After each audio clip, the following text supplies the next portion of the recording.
안녕하십니까. 오늘은 사주 천간에 대한 기세 강령에 대해서 공부해 보도록 하겠습니다. 천간이라는 것은 그 명조의 생각과 뜻과 의지 이런 것들이 생겨나는 자리입니다. 그렇기 때문에 그 사람이 언행을 한다는 것은, 말을 한다는 것은 이미 생각이 먼저 선행이 되어야 됩니다. 생각이 올라온 다음에 그 생각에 따라서 말을 하게 되고 행동을 하게 됩니다. 그렇기 때문에 천간의 중요성은 지대하다고 할 수 있습니다. 사주 천간과 지지 중에서 천간의 역할을 이미 그 전 강좌에서 말씀을 드린 바가 있습니다. 천간은 정신작용이고 또는 그 사람이 갖고 있는 성향과 기질이고 또한 사회생활을 하는 아주 중요한 수단과 도구가 된다고 말씀드렸습니다. 그렇기 때문에 천간이 어떠한 만큼의 기세를 갖고 있느냐에 따라서 그 사람의 행위가 잘 발현되는가 또는 사회적인 활동이 활발해지는가 아닌가를 결정하는 아주 중요한 그러한 내용이 되겠습니다. 따라서 오늘 그 천간, 그 천간이 기세가 무엇에 의해서 결정이 되고 어떻게 그것이 전개해 나가는 것에 대한 자세한 설명을 드리도록 하겠습니다. 천간은 이미 다 아시는 바와 같이 10개의 글자로 되어 있습니다.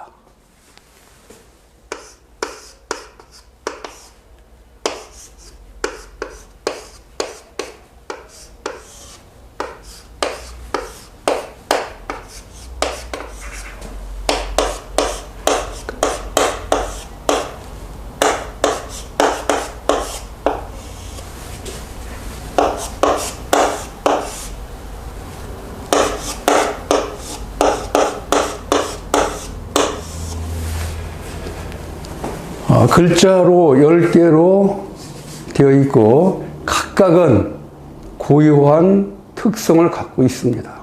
그렇기 때문에 제가 천간을 말씀드릴 때, 전 강좌에서 천간을 말씀드릴 때 천간은 독립적이고 순수하고 고유하다라는 그러한 단어를 썼습니다. 그만큼 천간은 어느 한 기운에 의해서 좌우되지 않고 그 자체로 스스로 존재하는 기운들입니다.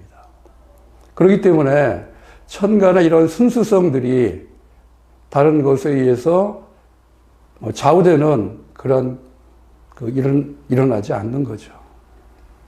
해서 이러한 천간의 기세가 바로 그 사람의 모든 생활 패턴을 만들어내기 때문에 그만큼 이 기세에 대한 또는 기세 강약에 대한 그런 내용을 좀 잘 숙지를 해야 됩니다. 천간이 이와 같이 10개의 글자를 이루어져 있고 이것들이 갖는 저 기세론을 지금부터 말씀드리겠습니다. 자, 천간은 그 자체로 독립적이기 때문에 그래서 스스로 존재하게 됩니다. 우리가 오행의 상생이라는 또는 상극이라는 그러한 개념을 이미 논한 바가 있습니다. 오행의 상생이라는 것은 뭐냐? 보통 오행의 상생이라는 얘기는 가부를 오행적으로는 목이 되고 병화는 물론 화가 됩니다. 이건 토가 되고 경신은 금이 됩니다. 또한 임계는 수가 되겠죠. 수. 보통은 오행의 상생 관계에서 목생화, 화생토, 토생금, 금생수로 이어지는 이러한 생의 개념을 보통 우리는 일반적으로 다 생각을 합니다.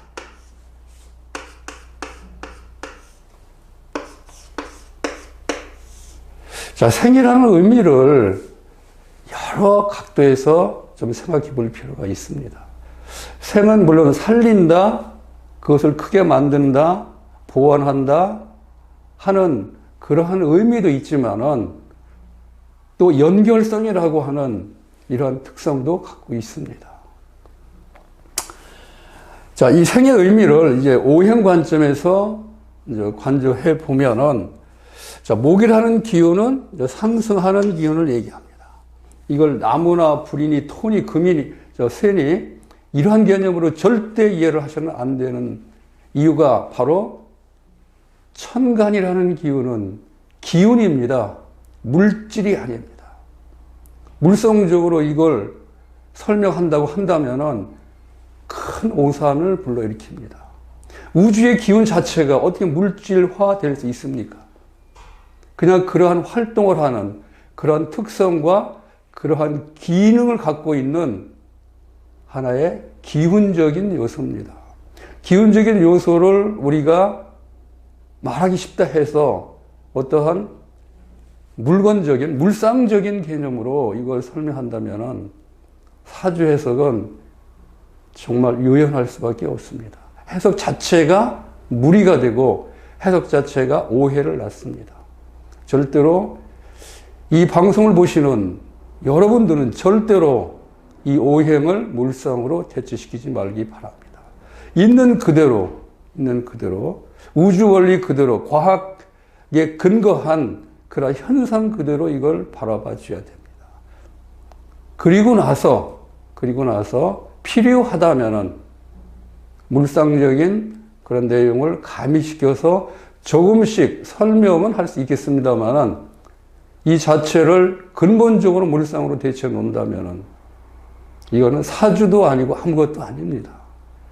우리가 사주를 논한다는 것은 한 인간의, 한 생명의 존재하고는 한 생명이 갖고 있는 특성과 기질과 능력과 그리고 그 생명이 이 세상을 살아가면서 행하고 있는 모든 행동과 또 발현되는 능력들을 총체적으로 다뤄야 됩니다.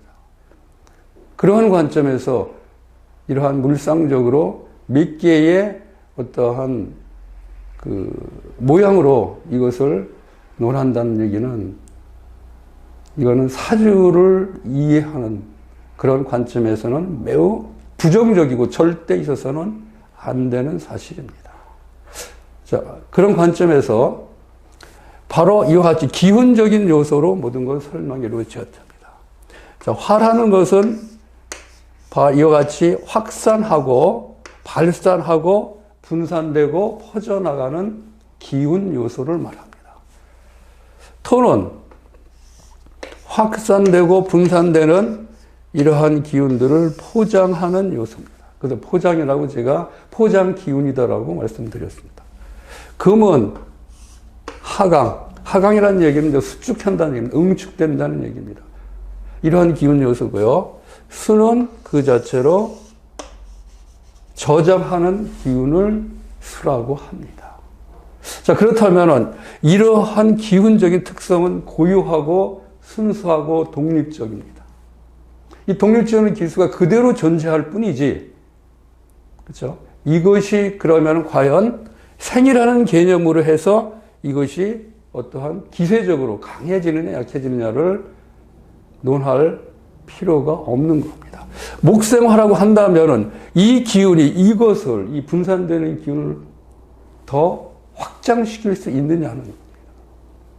또는 이 금이라는 기운이, 하강 기운이 저장 기운을 더 크게 확장하거나 만들 수 있는 그러한 여지가 있냐는 겁니다. 절대 그러한 일은 일어나지 않습니다. 그렇다면은 우리 음양오행에서 배웠던 이러한 오행의 상생은 무엇을 의미하는 것이냐 하는 것입니다. 물론 이 내용에 대해서는 원리편에서 제가 자세히 설명을 드렸습니다. 생이라는 개념은 살린다는 개념보다 그 다음 단계로의 그 형상, 다음 단계는 어떠한 모양으로 이루어질까, 어떠한 기운 요소로 작용할 것이냐는 어떠한 순행 관계를 말하는 것입니다. 목이 있는 다음에는 이 목이 이러한 상승 기운을 탄 다음에는 그 다음엔 어떤 현상이 일어날까? 바로 확산 분산이라는 현상이 일어난다는 겁니다. 그리고 확산 분산이 일어난 다음에 이걸 확산된 그 기운을 포장을 하고 다시 이것을 수축하는, 응축해서 수축해내는 그러한 기운들이 작용하고, 그 수축된 기운을 강하게 압축을 해서 저장하는 기운 요소가 바로 이 오행의 기운의 특성이 되는 겁니다. 이것들은 절대적으로 목이 화를 크게 확장시키고 기세를 강하게 한다는 그런 면으로 이것이 조명돼서는 안 됩니다. 하기 때문에 이러한 천간의 기운들은 그대로 존재하게 됩니다. 그렇다면은 이 생으로서의 기세가 좌우되지 않는다면은 무엇이 이 기세를 작용하게 만드는가 하는 겁니다.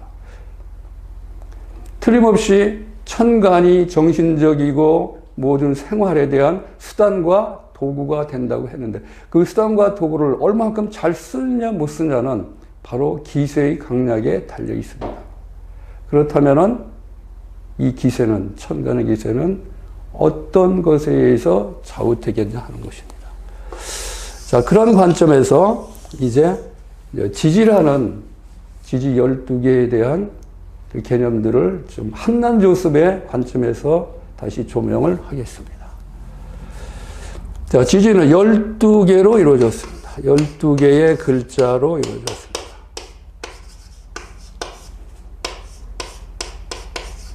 인묘진, 사오미,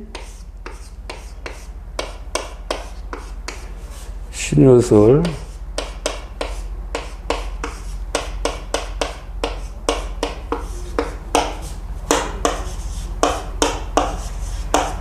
자, 이러한 12개의 글자로 이루어졌습니다.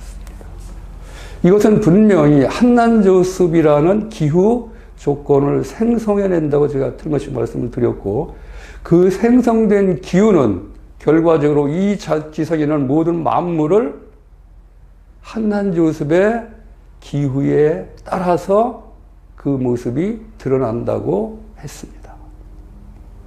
자, 그러면 인묘진을 하는 이 봄의 기운은 상승하는 기운 요소를 만들고, 사오미는 확산, 분산하는 기운을 만들고, 신유술은 하강하는 기운이 생성이 되고, 해자축은 저장하는 기운이 생성이 됩니다. 이 두 개의 만남이, 다시 해서 천간과 지지의 이러한 기운 요소들의 만남이 바로 천간의 역할을, 천간의 기능을, 천간의 기세를 강하게 하는 그러한 그 내용으로 이것이 설명이 됩니다. 자, 갑을목이 이러한 상승 기운이라면은 지지는 인묘진이 상승 기운이기 때문에 반드시 갑을목은 인묘진의 계절을 만날 때, 이 때를 만날 때, 이 글자를 만날 때 강해지게 됩니다. 쉽게 얘기하면은 고기라는 이러한 그 고기가 물을 만났다고 보시면 됩니다. 자기의 세상을 만난 겁니다. 이러한 기운 요소들은 특성이 그런 것이지 이것이 강하다 약하다를 논할 수가 없습니다. 그러한 속성을 갖고 있을 뿐이지 그 속성이 발현되어서 나타나서 강하게 쓰여질 때가 어느 때냐? 바로 갑을목은 인묘진 기운을 만날 때입니다. 병정화는 바로 사오미 계절을 만날 때. 그리고 여기서 병정무기는 그 모습 그대로 이러한 특성을 갖습니다. 화의 기운을 포함하고 있어요. 병정은 화 자체지만은, 확산 자체지만, 무기라는 이 토는 화기를 포장한 겁니다. 그 내면에 강한 발산과 확산 기운을 내장하고 있는 것입니다. 그렇기 때문에 이 두 개는, 무기토는 바로 사오미의 이 확산과 분산이 일어나는 그 계절에 그 기능, 그 기세를 강하게 발현시킵니다. 또는 금은, 경신금은 바로 신유술, 하강 기운을 타고 있을 때 자기의 기운이 하강이기 때문에 이 기운이 바로 이 기세를 강하게 만드는 작용을 합니다. 또한 임계는 저장 기운이기 때문에 바로 해자축 이 계절이 되면은 자기의 능력을 크게 발휘하게 됩니다. 기본적으로 이것을 완벽하게 이제 이해를 하셔야 되고, 그 다음에 지금 모든 시중에서 논하고 있는 모든 사주 이론들이 월지라고 하는 지지에 대한 굉장한 중점을 둔 그런 해석을 하고 있습니다. 지지는 절대적이고 월지가 지지 4개 중에, 사주에는 지지 4개 중에 월지는 절대적이고 가장 기세가 강한 기운으로 설명이 되고 그렇게 해석되고 있습니다. 그러면서 월령인이 제강인이 하는 말로 그 견고함을 절대 무너뜨리지 않고 있습니다. 과연 그러한가요? 한 생명이 태어나는 순간을 보면은 연월일시라는 그러한 육식갑자로 그 사주를 구성을 하게 됩니다. 그럴 적에 연에 해당되는 지와, 월에 해당되는 지와, 시의 지와, 일의 지와, 희의 지지가 과연 기세의 등급을 나누실 정도로 그렇게 되어 있는가 하는 것입니다. 제 천부명리학의 핵심 이론은 바로 이러한 틀을 깬 겁니다. 지지에 있는 4개의 글자들은, 지지에 있는 12개의 글자들은, 정확히 얘기하면 12개의 글자들은 이것이 어디에 배치가 되어 있든, 어디에 소속이 되어 있든 아무런 차이가 없습니다. 한난조섭이 연에 있든, 월에 있든, 시에 있든, 일에 있든 아무런 차이가 없다는 얘기입니다.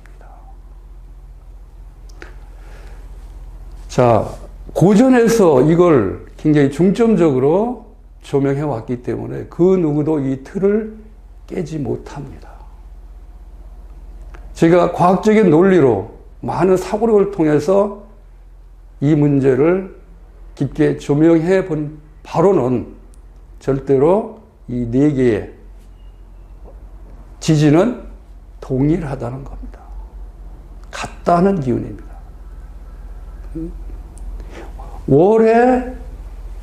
월지가 인이라고 했을 때 그 인이라는 기세가 시에 있는 기세와 연에 있는 기세와 월에 있는 기세와 하등의 차이가 없다는 겁니다. 이러한 그 관점을 가장 중시를 하는 것이 천부명리학입니다.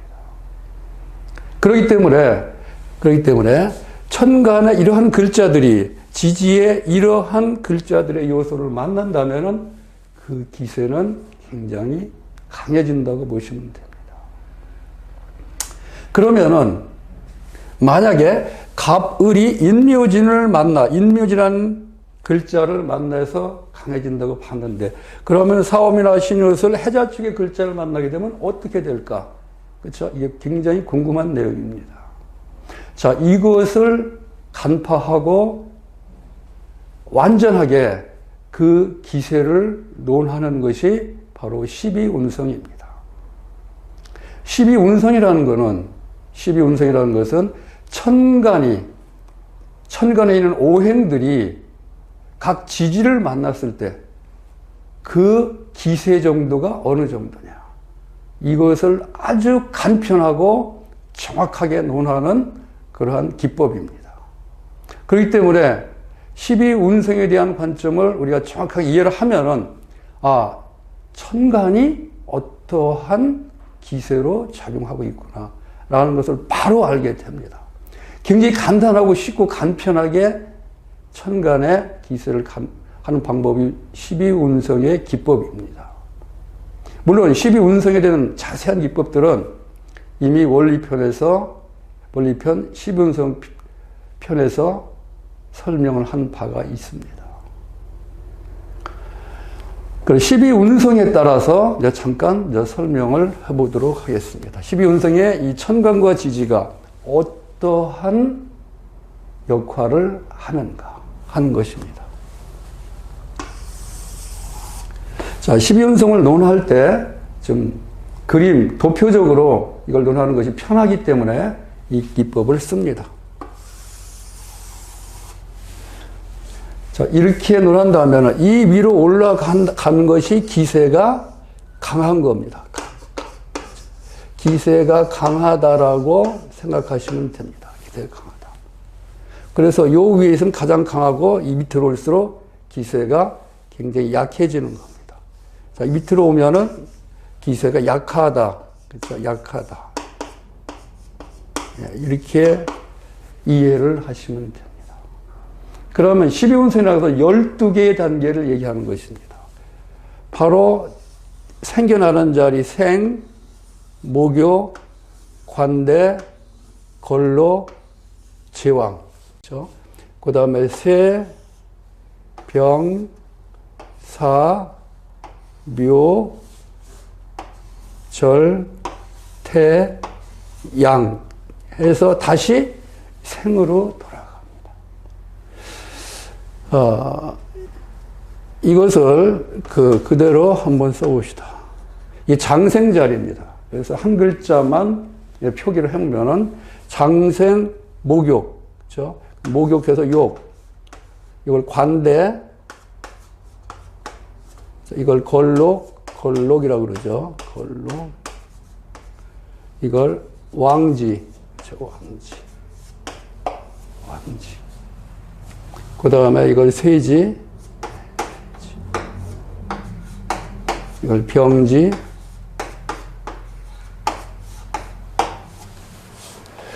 그래서 병사지, 그렇죠? 사지, 이걸 묘지,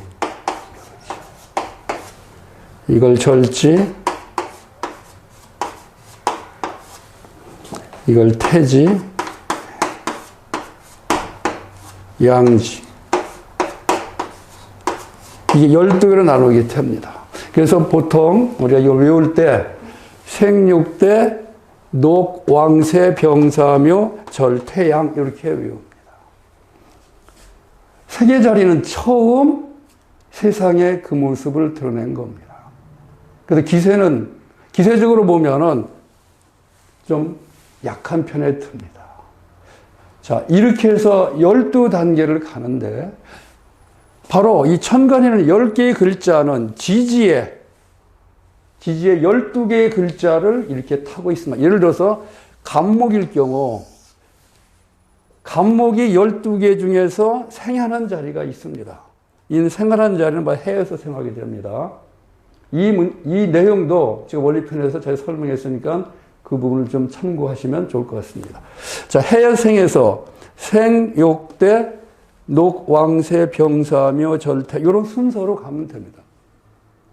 양간은 시계 방향으로 회전하면서 12운성이 돌아가고 음간은 시계 반대 방향으로 돌아가면서 12운성이 작용한다고 이미 말씀드린 바가 있습니다. 자, 이러한 관점을 이용해서 간다면은 그러면은 기세의 강약은 어떻게 볼까요? 기세의 강약은 그래서 걸록이나 왕지가 되면은 기세가 매우 강한 겁니다. 자, 간목이 인이나 묘가 걸록 왕지가 해당됩니다. 그래서 굉장히 강한 겁니다. 그 다음에 관대지나 세지가 되면은 이거는 중간 정도로 됩니다. 자, 이걸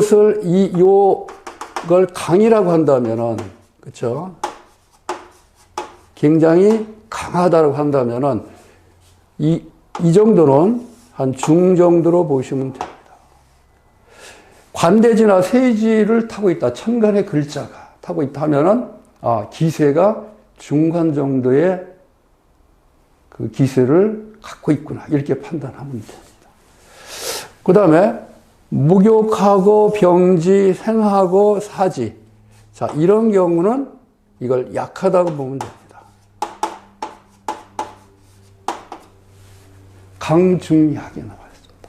그리고 요 밑에 있는, 요 선의 요 밑에 있는 요 부분들, 묘지, 절지, 태지, 양지. 이것이 굉장히 미약하다고 보시면 됩니다. 기세가. 자, 기세를 논할 때 절대적인 기준은 없습니다.